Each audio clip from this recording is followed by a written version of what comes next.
इसलिए हाथ जोड़ में मैं निवेदन करना चाहूंगा कि आप लोग, जो आपकी सबसे महत्वपूर्ण किताब है संविधान है, अगर आपके घर में संविधान है तो गाय माताएं अगर हमारी बेटियां या हमारे बच्चों पढ़ने का प्रयास करेंगे।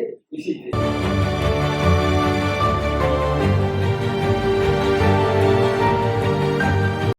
राज्यों की शक्तियों को कम करने के लिए राज्य की अनुसूची से 5 विषय हटा करके संवर्ती सूची में डाल दी है। अब संवर्ती सूची क्या है? संवर्ती सूची वो सूची है जिसमें केंद्र और राज्य दोनों कानून बना सकते हैं, लेकिन अगर एक ही विषय पर दोनों लोग कानून बना देंगे तो केंद्र के बनाए हुए कानून लागू होंगे। तो इसका मतलब है 5 विषय जो महत्वपूर्ण थे उन्होंने संवर्ती सूची में डाले, तो इसीलिए डाले कि वो सत्ता है राज्य की सत्ता है केंद्र की हाथ में। आज की अनुसूची में जो है हमारे व्यवस्था दी गई है भाषा में, वो जब हमारा संविधान बना था तो भाषा नहीं थी, लेकिन अब उसमें और था। अब आती है नवमी सूची हमारे लिए भी और आपके लिए बहुत ही महत्वपूर्ण है। बहुत बार सुना गया होगा जब आरक्षण की व्यवस्था होती है या खत्म करने की बात आती है, हमारे लोग या हमारे बड़धार नेता वो कहते हैं कि इसको संविधान की नवमी सूची में डाल दिया। ये नवमी सूची वो सूची है जो बाद में बनाई गई। संविधान जब बना तो सबसे पहले 51 अमेंडमेंट कर दिया गया।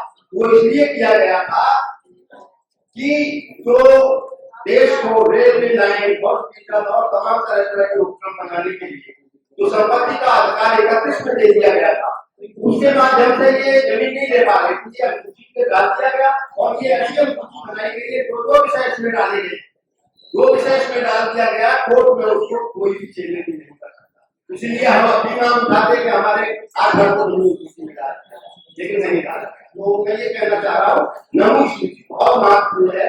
जो भी विषय इसमें अंदर है उसका कोई भी कोर्ट हाईकोर्ट इंटरफेयर नहीं कर सकता। 10वीं अनुसूची 1985 में राजीव गांधी ने बनाई स्वतंत्र जेल को रोकने के लिए। पूरी की पूरी पार्टियां मुख्यमंत्री शायद एक पार्टी तो ये दल कानून जो है 10वीं सूची हमारे तत्कालीन प्रधानमंत्री राजीव गांधी ने बनाई थी, जो आज भी। अब आती है 11वीं सूची।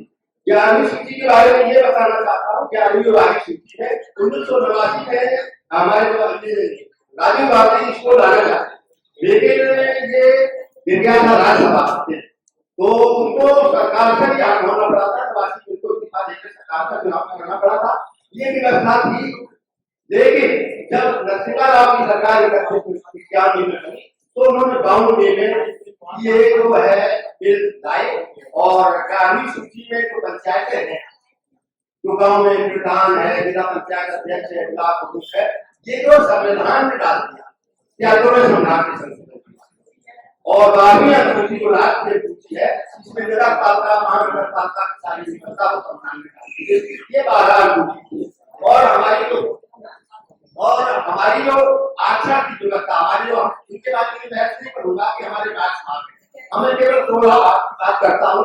16 भाग में 330 से लेकर 342 तक हमारे आरक्षण की व्यवस्था है। हमें जो आरक्षण दिया है संविधान में वो संविधान के अनुच्छेद 20 से लेकर 342 तक है। 330 का व्यवस्था यह है कि जो हमें लोकसभा में आरक्षण मिला है, लोकसभा विधानसभा वो 300 में मिला हुआ है, और 331 जो अनुच्छेद है उसे सरकार ने, मोदी सरकार ने रद्द कर दिया है। उसमें व्यवस्था ये थी कि इंडो रेडियो को लोकसभा विधानसभा को मिलना चाहिए। लोकसभा 33 में हमारा विधानसभा में आरक्षण है और 33 विधानसभा में इंडो रेडियो वाला, यानी अभी तक संविधान में जो कुछ खत्म किया गया है वो केवल 2 ही है। अब हमारा 34 आता है। 34 में ये व्यवस्था है जो हमें आरक्षण दिया गया विधानसभा और लोकसभा, उसमें ये लिखा हुआ है कि 10 साल के बाद उसको समाप्त कर दिया जाएगा। आप लोग जानते हैं कि हर 10 साल बाद इसे 10 साल के लिए बढ़ा दिया जाता है। बढ़ाते यहाँ तक आवे 29 में फिर खत्म होने जा रहा है और फिर कोई भी सरकार आएगी क्योंकि इससे फायदा मिलता है। इसमें उनको गुलाम जो सदस्य है वो गुलाम सदस्य मिलते हैं और वो एक शब्द नहीं बोल पाते, अफसोस की बात है 131 सांसद बाबा साहब की व्यवस्था के माध्यम से पार्लियामेंट में बैठे हुए हैं, लेकिन हमारे कामों की बात के लिए उनका मूल्य नहीं। तो ये व्यवस्था को बढ़ाया रखना चाहते हो, इसलिए खत्म नहीं करना चाहते। अब आई जल्दी जल्दी में कर रहा हूँ और आइए 335 की व्यवस्था में हमें आज फल मिला है। हमें जो नौकरियों में अनुसूचित जात और अनुसूचित जनजात को जो आरक्षण मिला हुआ वो संविधान की जो एक्ट है वो और साथियों में यही बता दूं कि लोग कोशिश करते समाधान करते बाबा साहब ने इस धारा 335 को खत्म करने के लिए संविधान में बहुत कठोर व्यवस्था की, जो अभी तक जब से देश हुआ तब से ये व्यवस्था नहीं हो पाई, वो ताकत किसी भी पार्टी को नहीं मिल पाई। हालांकि मोदी जी इस व्यवस्था को प्राप्त करने के लिए कोशिश कर रहे थे, लेकिन यहाँ की जनता ने उसको सफल नहीं की। बाबा साहब ने व्यवस्था बनाई है कि अगर इसे कोई खत्म करने की कोशिश करेगा तो सब लोकसभा 2/3 होगा, यानी 362 सदस्यों का बहुमत होना चाहिए। राज्यसभा में भी 2/3 बहुमत होना चाहिए और इसके साथ साथ जो हमारे देश के अंदर 28 विधानसभाएं, उसमें आधे से एक ज्यादा यानी 15 विधानसभाओं के माध्यम से उनका अनुमोदन हो, तब इस एक्ट को खत्म कर सकते हैं। तो साधारण बात नहीं है, तो संविधान के लिए वो दूसरे तरीके कुछ अपना है, वो अलग चीज है, लेकिन संविधान से अब आपकी 36 की व्यवस्था आई, 36 में एग्रीकल्चर को व्यवस्था दी गई और 37 में एग्रीकल्चर को शिक्षा के लिए व्यवस्था दी गई। 38 में हमारा जो अनुसूचित जाति और अनुसूचित जनजाति आयोग को बना हुआ है वो उसी के माध्यम से व्यवस्था की और बाबा साहब ने कहा अनुसूचित जाति और अनुसूचित जनजाति का आयोग बनेगा। तो 38 और 38 का ये दोनों आयोग बने हुए। 39 में हमें व्यवस्था की गई है कि अनुसूचित जाति और अनुसूचित जनजातियों के लिए जो अभी तक हुआ नहीं है, राष्ट्रपति चाहे इनके व्यक्ति की उनके उत्थान के लिए आयोग बना करके इसकी आर्थिक व्यवस्था की सकते हैं। धारा 340 तो सारे लोग जानते हैं, हालांकि बैकवर्ड क्लास बाबा साहब के बहुत ही खिलाफ था, लेकिन इतने उदारवादी थे कि उन्होंने सोचा कि ये हमारे आज खिलाफ है, लेकिन हमें इसकी व्यवस्था देनी थी, इसलिए उन्होंने धारा 340 दिया। धारा 340 के तहत जो है सरकार आयोग गठित करके बैकवर्ड को आरक्षण दी। सबसे पहले काका कालेकर आयोग बना, बेकार चला गया और इसके बाद मंडल आयोग बना। मंडल आयोग के माध्यम से इसी धारा 340 के तहत मंडल आयोग के माध्यम से बैकवर्ड को आरक्षण मिला। अब धारा 41 है। धारा 41 ये कहती है कि अनुसूचित जाति और अनुसूचित जाति का अगर कोई क्षेत्र का कोई जाति अलग रह गई है, वंचित है, तो उसको राष्ट्रपति सरकार उसको अनुसूचित जाति की श्रेणी में जोड़। धारा 342 में अनुसूचित जनजातियों की यही व्यवस्था है। तो ये सारी चीजें थी।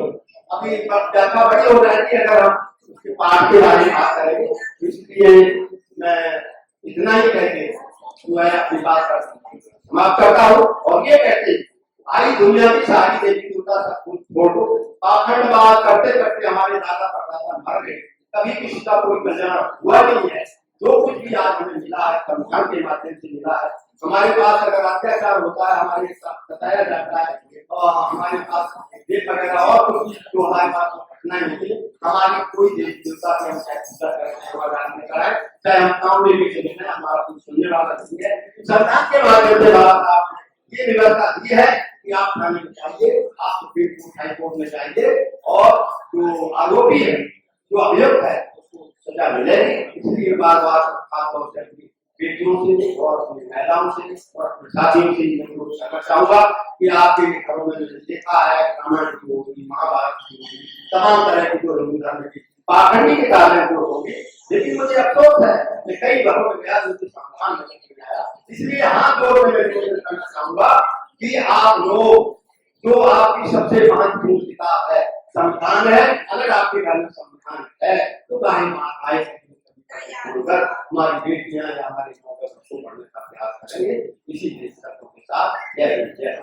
हमारे चैनल बहुजन दस्तक को लाइक, शेयर, सब्सक्राइब देखना मत भूलिएगा। जय भीम, जय भारत, जय संविधान। नमो बुद्धाय। धन्यवाद। चैनल आर्थिक समस्या से गुजर रहा है, अगर आप बहुजन समाज में बाबा साहेब अम्बेडकर और तथागत बुद्ध की विचारधारा को अधिक से अधिक लोगों तक पहुंचाना चाहते हैं तो हमें आर्थिक सहयोग प्रदान करें, ताकि हम अपने चैनल के माध्यम से देश विदेश में समता, बंधुता, एकता और संवैधानिक अधिकारों को ज्यादा से ज्यादा लोगों तक पहुंचा सकें। आप अपनी सहायता राशि नीचे लिखे खाते में जमा करा सकते हैं। खाता धारक गौतम रत्ना, खाता संख्या 3169576865 IFSC कोड SBIN 0060336, बैंक भारतीय स्टेट बैंक।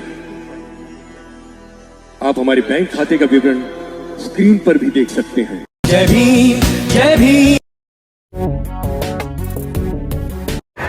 मैं गौतम रत्ना आपका बहुजन फिल्म प्रोडक्शन में स्वागत करता हूं और आप हमारे प्रोडक्शन हाउस के अंदर अपना कैरियर बना सकते हैं as a film director, as a producer and actor and actress and editor and cinematographer also. अगर आपको फिल्म से रिलेटेड कुछ भी प्रोजेक्ट आपको बनवाना है तो हमारे पास में पूरा सेटअप है, जिसमें फिल्म कैमरा है, शूटिंग लाइट्स है और एडिटिंग है। सारा A to Z एक ही जगह पर आपको हमारे यहाँ पर मिल जाएगा। तो दोस्तों आप हमें कांटेक्ट कर सकते हैं हमारे नंबर्स पर 9810085714 और 8510005714। हमारे वेबसाइट पे विजिट कर सकते हैं www.filmserviceindia.com और हमें मेल भी कर सकते हैं gautamfilmsproduction@gmail.com पर। धन्यवाद।